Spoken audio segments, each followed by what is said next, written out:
নারায়ণগঞ্জের সাবেক মেয়র সেলিনা হায়াৎ আইভীকে নিয়ে শুরু হয়েছে আবার নতুন নাটক।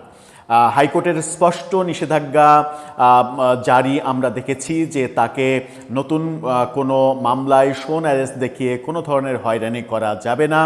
এরপরে আমরা দেখলাম যে একদিন আগেই উচ্চ আদালতে 10 মামলার যে জামিন, সেই জামিন ঠিক থাকলো। উচ্চ আদালত আপিল বিভাগ থেকে বলা হলো যে হাইকোর্টের জামিন বহাল থাকছে। যখন আলোচনা হচ্ছে যে তার কারামুক্তি এখন শুধুমাত্র সময়ের ব্যাপার, ঠিক সেই সময় আবারও নতুন জটিলতা শুরু হয়েছে। আবারও আদালতে নতুন করে আবেদন করা হয়েছে তার মামলা এবং তার জামিন নিয়ে। তার জামিন যেন না হয়, জামিন যেন বাতিল করা হয়, সেই খেলা আবারও শুরু হতে দেখছে। ব্যাপারটা বোধহয় বেশ খারাপ দিকেই যাচ্ছে। ব্যাপারটা রাজনৈতিক শিষ্টাচারের মধ্যে আর থাকছে কিনা সেটাও আলোচনা বোধহয় শুরু হয়ে যাবে। চলুন একটু জেনে দেখি সেলিনা হায়াৎ আইভী কেন রাজনীতির দাবার গুটি হয়ে গেলেন। এই গুটি চালে কার কতটুকু লাভ, কার কতটুকু ক্ষতি, সেই হিসাব নিকাশ হচ্ছে। থাকবেন পলিটিক্স টিভির নিয়মিত আয়োজনে।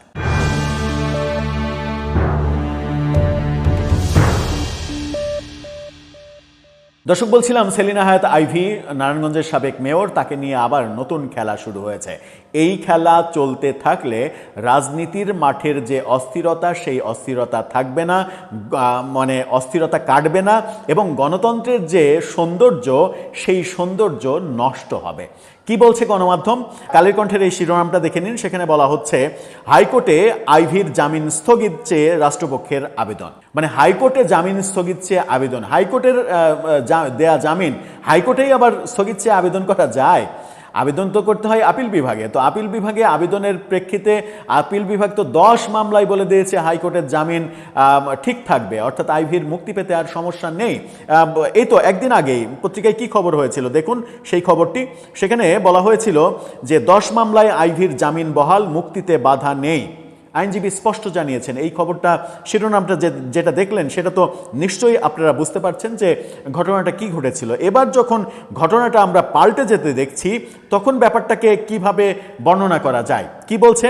নারায়ণগঞ্জের সিদ্ধিরগঞ্জ থানায় দায়ের করা 2টি হত্যা মামলায় নারায়ণগঞ্জ সিটি কর্পোরেশনের সাবেক মেয়র সেলিনা হায়াৎ আইভীকে হাইকোর্টের দেয়া জামিন স্থগিত চেয়ে আবেদন করেছে রাষ্ট্রপক্ষ। এটা কি করা যায়? মানে হাইকোর্টের জামিন স্থগিত চেয়ে হাইকোর্টেই আবেদন করা যায়? হাইকোর্টের জামিন বহাল থাকার আদেশ আপিল বিভাগ দেওয়ার পরে আবারও সেই জামিন স্থগিত চেয়ে হাইকোর্টে আবেদন করছেন আপনি? এটি কি প্রফেসর ইউনূসের মেটিকুলাস খেলার চাইতেও তো বড় মেটিকুলাস খেলা হয়ে গেল? তাই হলো না?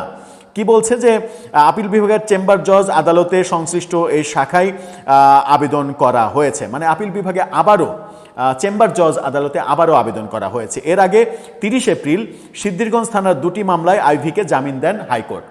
30 এপ্রিল জামিন দিয়েছেন হাইকোর্ট, এবং জামিন দেওয়ার পরে আবারও, মানে আপিল বিভাগে আমরা দেখেছি যে আপিল যেটা দায়ের করা হয়েছিল, আপিলে বলে দেওয়া হয়েছিল হাইকোর্টের জামিন বহাল থাকবে। এরপরে আবারও চেম্বার জজ আদালতে যাওয়া হলো। আমি জানি না যে এটা ভিন্ন কোনো মামলা কিনা, কিন্তু পত্রিকা বলছে যে এটা ভিন্ন কোনো মামলা না। বিচারপতি কে এম জাহিদ সারোয়ার এবং বিচারপতি শেখ আবু তাহেরের সমন্বিত গঠিত বেঞ্চ এই জামিন আদেশ দিয়েছিলেন। মেয়র আইভীর পক্ষে অ্যাডভোকেট আওলাদ কালের কণ্ঠকে বলেন, রাষ্ট্রপক্ষ সিদ্ধিরগঞ্জের 2টি মামলার জামিন স্থগিত চেয়েছেন, কিন্তু কোর্ট এ বিষয়ে কোনো আদেশ দেয়নি। প্রসঙ্গত 2025 সালের 9 মে ভোররাতে তাকে গ্রেপ্তার করা হয়। সিদ্ধিরগঞ্জ থানায় 2024 সালের 11 সেপ্টেম্বর এবং 2025 সালের 30 জুন দায়ের করা 2টি হত্যা মামলায় আইভীকে গ্রেপ্তার দেখানোর আবেদন করেছিল পুলিশ। এর মধ্যে একটি মামলায় 2রা মার্চ এবং অপর মামলায় 12 এপ্রিল নারায়ণগঞ্জের চিফ জুডিশিয়াল ম্যাজিস্ট্রেট তাকে গ্রেপ্তার দেখানোর আবেদন মঞ্জুর করেন। পরে গত 10 মে হত্যা ও বিভিন্ন অভিযোগে দায়ের করা 10 মামলায় আইভীর জামিন বহাল রাখেন আপিল বিভাগ।